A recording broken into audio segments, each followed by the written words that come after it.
Hello everyone, welcome to Sanmarga classes. ಚತುರ್ಭುಜಗಳು ಅಧ್ಯಾಯದ 1ನೇ ಪ್ರಶ್ನೆಯನ್ನ ಗಮನಿಸಿ. ಇದು ಬಹು ಆಯ್ಕೆಯ ಪ್ರಶ್ನೆಗಳು. ಚಿತ್ರದಲ್ಲಿ ಸಮಾಂತರ ಚತುರ್ಭುಜ ABCD ಕರ್ಣವು ಆಯ್ಕೆ AB, ಆಯ್ಕೆ B DC, ಆಯ್ಕೆ C DB, ಆಯ್ಕೆ D AD. ಇಲ್ಲಿ ಚಿತ್ರವನ್ನ ಗಮನಿಸಿದ್ರೆ ಇಲ್ಲಿ ABCD ಒಂದು ಸಮಾಂತರ ಚತುರ್ಭುಜವಾಗಿದೆ. ಇಲ್ಲಿ ABCD ಇದೇನ್ ಹೇಳಿ 4 ಶೃಂಗಗಳಾಗತ್ತೆ. ಓಕೆ, ಇಲ್ಲಿ AB, BC, CD ಮತ್ತು AD ಗಳು ಚತುರ್ಭುಜದ ಬಾಹುಗಳು. ಇಲ್ಲಿ ಶೃಂಗ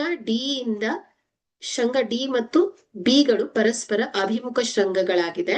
ಇಲ್ಲಿ ಚಿತ್ರದಲ್ಲಿ ಏನ್ ಮಾಡಿದ್ದಾರೆ, ಇವೆರಡನ್ನ ಏನ್ ಮಾಡಿದ್ದಾರೆ, ಜೋಡಿಸುವಂತಹ ರೇಖೆ ಯಾವ್ದಾಗತ್ತೆ ಹೇಳಿ, DB ಆಗತ್ತೆ. ಇದನ್ನ ನಾವೇನಂತ ಹೇಳ್ತೇವೆ, ಸಮಾಂತರ ಚತುರ್ಭುಜದ ಕರ್ಣ ಅಂತ ಹೇಳ್ತೇವೆ. ಹಾಗಾದ್ರೆ ಕೊಟ್ಟಿರುವಂತಹ ಆಯ್ಕೆಯಲ್ಲಿ ಕರ್ಣ ಯಾವ್ದಾಗತ್ತೆ ಹೇಳಿ, DB ಆಗತ್ತೆ. ಸಿ ಆಯ್ಕೆ ಸರಿಯಾಗತ್ತೆ. Okay, thank you.